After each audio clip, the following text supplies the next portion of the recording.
Hai semuanya, gimana kabar kalian? Semoga selalu dalam keadaan baik. Jadi welcome back again di Andre Grayston Channel. Dan ini adalah segmen analisa pagi, segmen di mana kita akan mengulas kembali untuk update news dan juga pergerakan dari market, khususnya market dari Bitcoin. Hari ini kita berada di tanggal 21 Juli 2025. Kondisi dari market seperti yang teman-teman lihat, semuanya mayoritas ya, bukan semuanya, tapi mayoritas itu hijau.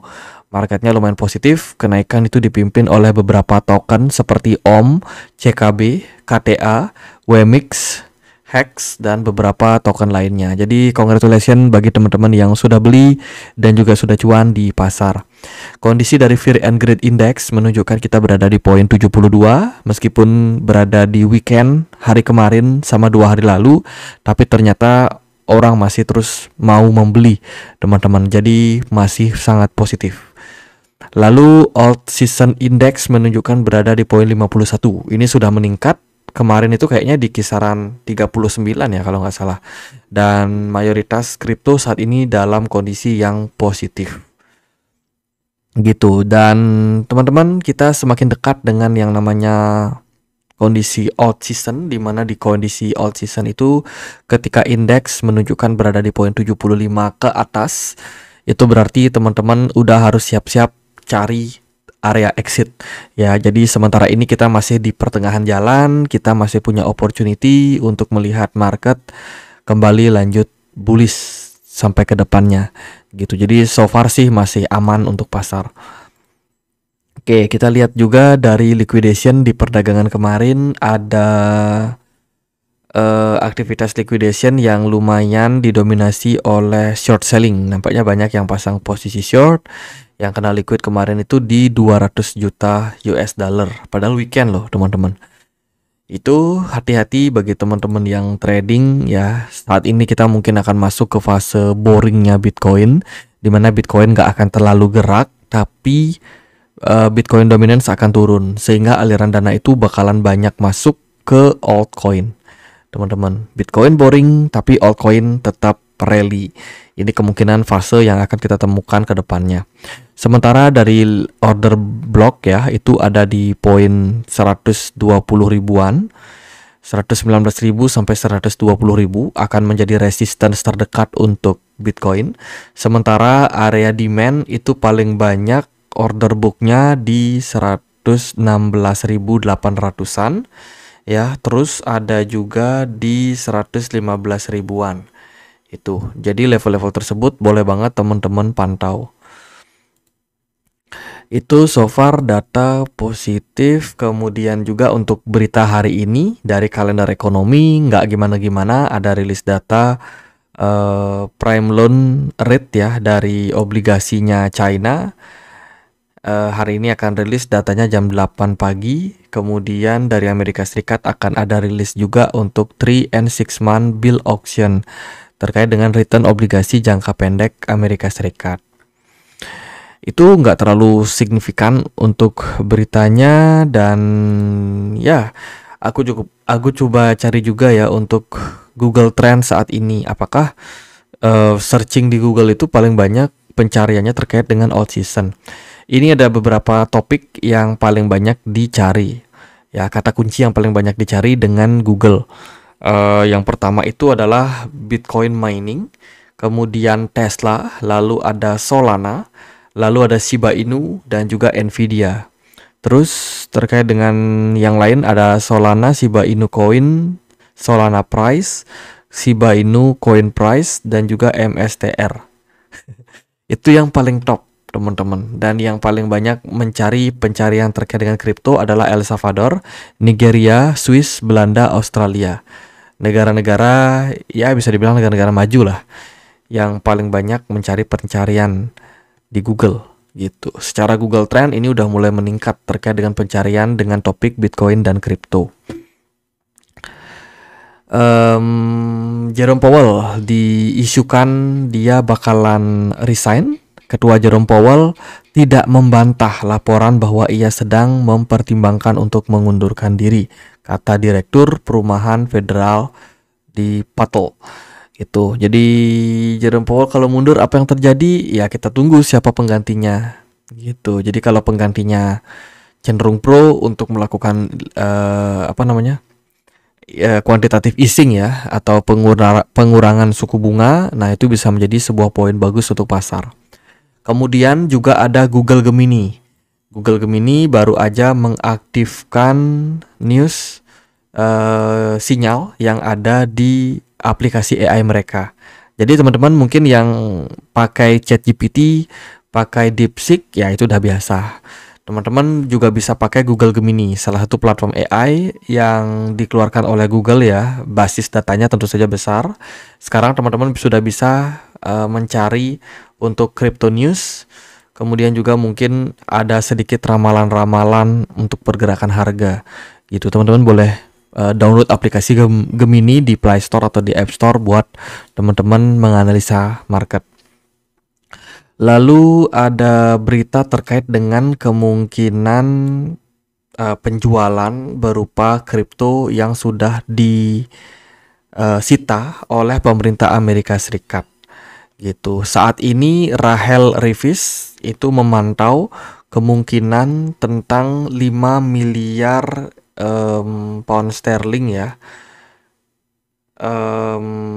yang saat ini sudah didapetin lewat penyitaan kripto gitu. Jadi ini menarik sih teman-teman.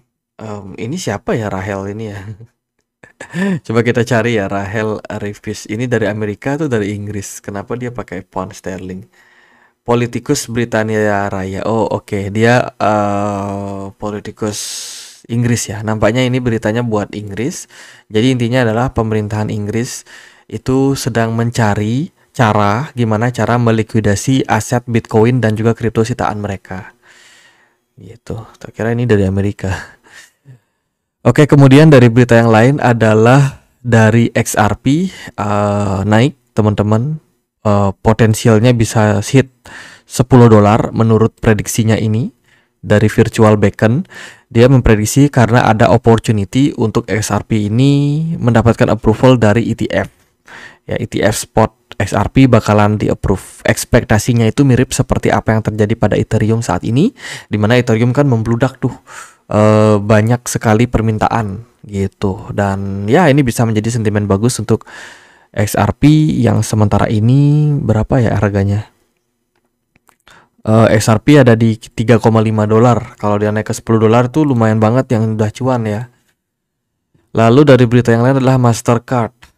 Dikabarkan rancangan undang-undang terkait dengan Genius Stablecoin Act ini merupakan sebuah turning point ya, pola di mana adopsi akan lebih banyak kepada aset-aset berupa stablecoin gitu, dan akan membuka peluang untuk kolaborasi perusahaan institusi kepada banyak penyedia layanan stablecoin ke depannya, termasuk juga Mastercard yang memang sudah menjalin banyak kerjasama dengan perusahaan-perusahaan kripto gitu. Kemudian dari berita yang lain adalah adanya aktivitas sebuah whales ya yang melakukan pembelian lewat Falcon X gitu. Jadi whales ini akumulasi Ethereum sudah masif banget 2 hari terakhir gitu. Ini kedetek. Teman-teman boleh pantau Ethereum karena Ethereum juga lagi dalam best performance. Nah, ada pula beberapa negara yang membagikan terkait dengan seperti apa perkembangan kripto di negara mereka. Pertama adalah El Salvador, diisukan ya, itu tidak membeli Bitcoin sejak bulan Februari terakhir gitu. Jadi Kepala Keuangan Amerika Serikat sampaikan ke IMF. Tapi ternyata setelah aku cek di Arkham, El Salvador masih beli Bitcoin, 1 Bitcoin per harinya. Jadi ini berita nggak jelas ya teman-teman.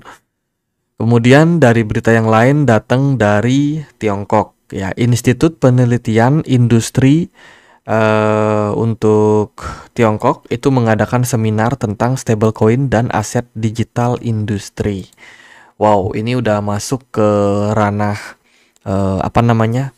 edukasi ya, perusahaan akademisi gitu. Jadi intinya di berbagai macam institut, university gitu di Cina saat ini sudah menekankan tentang pentingnya pemahaman dengan aset digital, stablecoin dan juga kripto gitu. Sekarang sedang diajarkan oleh diajarkan untuk mahasiswa mereka. Ini nampaknya akan berlanjut perkembangan dari proyek-proyek kripto yang bisa terus berkembang di kawasan dari Cina. Selain itu juga dari Kazakhstan, cadangan Kazakhstan ingin berinvestasi pada aset kripto. Ini juga menjadi berita yang bagus ya untuk pemerintah Kazakhstan yang secara terbuka kemarin memang mengundang Binance untuk datang. Chang Peng Zhao diundang sebagai penasihat mereka, dan sekarang mereka udah lebih terbuka terkait dengan kripto dan berencana untuk menjadikan kripto sebagai cadangan reserve mereka juga. Kemudian datang dari Jepang.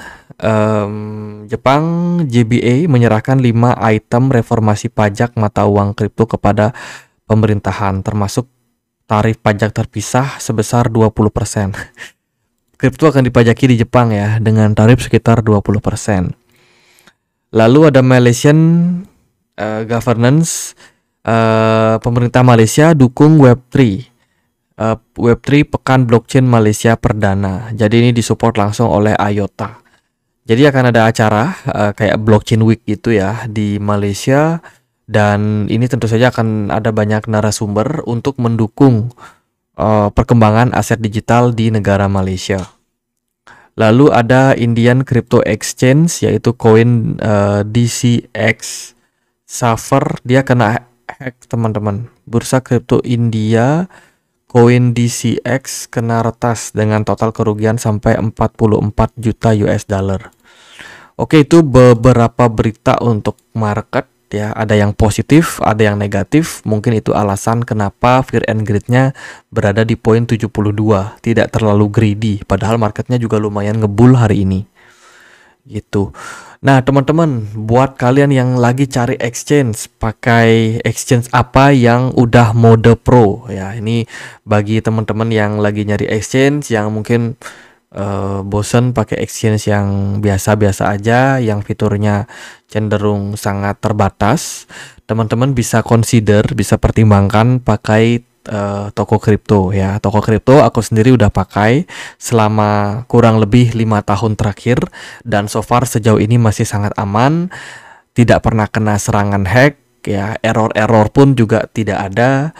Kemudian mereka menyediakan aset kripto yang terus diupdate, artinya token-token yang listing di toko kripto itu diaudit dengan penuh ya. Mereka kalau ada token-token yang nggak bagus, yang nggak aktif, itu mereka consider buat delisting. Impactnya bisa positif ya untuk mereka investor baru. Mereka nggak akan tergelincir untuk masuk ke token-token yang tidak jelas secara fundamental. Tapi mungkin bagi yang hold token cukup lama, itu perlu untuk selalu memanage aset token kalian. Kalau udah ada berita mau delisting, jangan lupa untuk dijual gitu. Terus juga toko kripto menawarkan banyak fitur dan juga kemudahan bagi teman-teman yang pengen invest, karena di sini ada fitur staking juga. Ya, jadi buat yang nyangkut ya kan, koin-koin bagus yang kalian nyangkut, teman-teman mau hold sampai next bull run, bisa di sini ya, dengan langganan minimal 7 hari sampai dengan 120 hari bisa teman-teman staking dengan APR yang sangat menjanjikan. Seperti itu, lumayan gede lah. Kemudian juga kalau dari fitur-fitur ya cukup lengkap ya. Jual beli kripto juga sangat mudah. Ada 2 pair yang umum dipakai, ada EDR, ada juga USDT gitu. Kalau dari aku sih lebih prefer pakai USDT karena likuidasinya lebih baik. Tapi kalau teman-teman yang terbiasa pakai rupiah pun juga udah ada gitu. Jadi udah banyak token juga yang disupport untuk pembelian EDR. Gitu. Apalagi ya, ada banyak keunggulan-keunggulan ya dari toko kripto. Yang pengen untuk daftar toko kripto bisa cek link yang ada di kolom deskripsi video ini gitu. Jadi tampilannya memang sekompleks ini. Ini mode pro di mana fitur-fiturnya lengkap ya. Ada limit order, ada stop limit. Buat teman-teman yang suka trading dan pakai stop loss, itu pakai fitur yang stop limit. Kemudian kalau mau pakai order pasar juga bisa beli aset kripto di harga sekarang. Gitu. Jadi buruan daftar toko kripto, linknya di kolom deskripsi. Kita cek lagi gimana kondisi dari market Bitcoin. Sebenarnya sih analisa Bitcoin itu masih relatif sama seperti yang kemarin-kemarin. Saya sendiri melihat pergerakan Bitcoin ini masih dalam corrective wave. Ya, saya sendiri belum lihat Bitcoin ini bakalan naik. Maksudnya naik tinggi. Paling dia mentok-mentok sampai area resistance di 121.000. And then dia akan lanjut koreksi ke beberapa wave yang belum di create saat ini dan masih sedang running. Saat ini Bitcoin dalam penurunan yang namanya 5 wave ya. Wave 1, wave 2 udah kecapai, yaitu wave 2-nya di 121.000 dan sekarang kita ongoing running ke wave 3. Ini probably di bawah dari 116 ribuan gitu. Turun and then mungkin akan ada sedikit naik lagi sedikit ya ke wave 4, mungkin ke 118 atau 117.000 and then dia kembali turun ke wave 5. Probably wave 5 itu ada peluang untuk tutup gap di kisaran range 114 ribuan. Gitu. Kita masih akan pantau di mana bottom dari Bitcoin dari proses koreksi yang terjadi sekarang ini. Bitcoinnya koreksi, Bitcoin dominance ternyata mengalami koreksi juga. Bahkan Bitcoin dominance terus turun dan hari ini turun hampir 3%. Ini tentu saja merupakan momentum yang bagus banget buat kripto, buat altcoin. Ethereum udah rally sekitar 5-4% gitu. Kemudian Solana juga lumayan positif. XRP XRP udah naik lumayan tinggi ya. Kemudian Litecoin kemarin menunjukkan indikasi yang sangat bagus. Dia create pattern Adam and Eve pattern, sudah breakout dari resistance $100 dan sekarang ongoing running ke $138. Ini Litecoin lumayan menarik secara movement. Kemudian Binance Coin juga baru aja breakout area resistance kuat di 735, which is ini sinyal positif. Kemudian ada Ondo Finance, probability untuk create double bottom tapi belum terkonfirmasi. Algorand konfirmasi double bottom dan sekarang peluang untuk masih rally. Lalu ada Redium, ini kemarin ada inflow yang masuk lumayan, teman-teman boleh pantau juga volumenya lumayan naik. Kemudian Avax, potensi double bottom tapi belum terkonfirmasi. Chainlink sudah terkonfirmasi double bottom dan berpeluang lanjut rally. Dogecoin juga aku udah info di komunitas Telegram ya tadi pagi. Ini dia konfirmasi create double bottom, potensi masih bisa naik ke 145.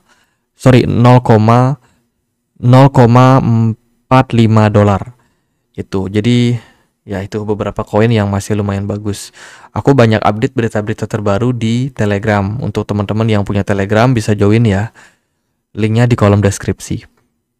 Itu jadi untuk Bitcoin so far so fine menurut saya, nggak ada masalah. Secara tren pun juga ini masih melanjutkan continuation pattern dari bull flag yang memang sudah tercipta sebelumnya ketika Bitcoin ini breakout per 2 Juli kemarin. Ini menunjukkan sinyal yang sangat positif untuk market dan sekarang kita baru di pertengahan jalan. Target untuk Bitcoin secara teknikal itu sebenarnya di 147.000 sampai dengan 150.000 ya, dan untuk target pribadi saya Bitcoin itu sudah tercapai ya. Target saya itu cuma di kisaran 120 ribuan ya, dan ya itu udah tercapai, tapi ternyata Bitcoin masih punya gas yang lumayan bagus untuk dia kembali next rally gitu. Secara roadmap saya ekspektasikan Bitcoin koreksi wajar dulu ke kisaran level 113.600 sampai dengan 114.000. Itu target yang menurut saya cukup realistis dicapai oleh Bitcoin sembari menunggu yang namanya cut rate dari Federal Reserve. Seandainya kalau di periode bulan Juli ini sampai nanti di tanggal 18 Desember itu kan ada pemangkasan suku bunga. 18 September ini potensinya bagus untuk cut rate oleh The Fed. Jadi kita masih punya range sekitar 2 bulan. Let's say kalau skenario itu terjadi dan Bitcoin membutuhkan 2 bulan untuk turun ke 114.000, maka membeli di 114.000 bisa jadi adalah opsi terbaik untuk mendapatkan harga Bitcoin yang relatif lebih murah dibandingkan dengan harga sekarang. Saya nggak expect Bitcoin turun dalam gitu. Setelah itu, setelah dia mendapatkan liquidity cukup di level 114.000, ekspektasinya adalah Bitcoin kembali lanjut rally untuk mencari target profit. Nah, kemarin banyak yang bertanya kepada saya apakah 2026 Bitcoinnya masih bakalan naik atau tidak. Tidak ada yang tahu secara pasti, teman-teman. Jadi yang namanya masa depan kita lihat waktu ke waktu. Makanya saya bikin video setiap hari karena memang setiap hari itu ada aja yang baru. Bisa jadi setelah video ini dirilis ada serangan perang lagi. Ya mungkin ada Cina nyerang apa gitu, nyerang India, atau mungkin ada Korea Selatan nyerang Korea Utara nyerang Korea Selatan, bisa jadi. Dan itu bisa berdampak ke market gitu. Jadi kita update setiap hari, kita akan koreksi kalau ada sesuatu yang perlu dikoreksi. Jadi penting banget untuk teman-teman pantau itu. Jadi kalau meramal 2026 apakah lanjut naik atau enggak, tidak ada yang tahu secara pasti. Kalau seandainya nih kita masih punya opportunity dan melihat cut rate terjadi, liquidity makin banyak ke market karena suku bunga sudah diturunkan, ya bisa jadi Bitcoin lanjut ngebull. Nah, proses ngebullnya ini dia apakah akan memakan waktu beberapa bulan saja untuk mencapai 150.000 atau justru dia membutuhkan waktu bertahun-tahun. Itu kan nggak ada yang tahu secara pasti, teman-teman. Timingnya kita nggak bisa prediksi secara akurat gitu. Tapi kalau untuk target harga kemungkinan masih lebih relevan. Itu. Selain itu juga banyak teman-teman yang nanya apakah udah telat buat masuk. Jawabannya adalah belum. Kenapa? Karena saat ini dari indikator mana tadi? Nah ini indikator altcoin belum menunjukkan kita dalam posisi alt season. Artinya kita masih punya opportunity. Jadi kalau kita bayangkan ini adalah fase awal menuju pertengahan alt season gitu. Dilihat dari periode-periode sebelumnya seperti di tahun 2021 proses alt season itu biasanya memakan waktu yang lumayan ya sekitar 6 bulan gitu teman-teman. Biasanya market altcoinnya lumayan positif sekitar 6 bulan. Jadi apakah fase alt season saat ini akan terjadi 6 bulan juga, ya nggak ada yang tahu secara pasti gitu. Kalau kita lihat sih di sini dari periode Maret 2020 Ethereum masuk ke bull run ya sampai itu di Mei 2021. Berapa tuh? Bukan 6 bulan ya, setahun ya. Setahun, teman-teman. Itu tapi memang periode yang naik paling kencangnya itu justru ada di periode sini, di sekitar 6 bulan akhir menuju peak itu yang kencang naiknya. Tapi kalau dilihat dari diukur dari bottomnya memang ya sekitar setahunan kalau untuk tren bullishnya gitu. Tapi kalau dari saya sih melihat ya 6 bulan tuh posisi yang ideal. Dan untuk Bitcoinnya sendiri kalau kita perhatikan sih so far masih bagus, masih menunjukkan indikasi yang bullish juga. Bahkan aku lihat di sini ada potensial inverse head and shoulders tercipta. Target kita adalah di 172.000 US dollar untuk Bitcoin gitu. Jadi so far saat ini belum terlambat kalau menurut saya, apalagi teman-teman yang lirik altcoin. Ya, tapi jangan kejar koin-koin yang udah naik tinggi juga. Ethereum, terus XRP, XLM itu udah naik tinggi teman-teman. Coba teman-teman lirik kayak Solana, ini kan belum terlalu perform. Kemudian Litecoin bolehlah teman-teman lirik. Ini juga masih bagus secara pattern. Kemudian Ondo Finance boleh di watchlist. Algorand boleh dipantau juga. Redium juga boleh dilirik. Token-token DeFi, AAV, Lido Finance itu di watchlist dulu. Kemudian Avalanche masih sangat menarik. Link. Lalu ada Dogecoin juga boleh teman-teman pantau. Jadi carilah koin-koin yang belum naik terlalu tinggi. Kalau yang udah naik sangat-sangat tinggi, apalagi secara persentase kenaikannya dia paling naik cuma 1%, 2%, itu di skip dulu. Cari koin yang performnya bagus, mungkin sehari bisa naik 5%. Nah itu boleh teman-teman lirik. Bukan berarti langsung harus beli ya, tapi kayak cari di mana supportnya, manfaatkan koreksi-koreksi baru masuk. Jangan wah beli langsung gitu, tahu-tahu beli di pucuk. Nanti dibawa turun dulu sebelum naik lagi gitu.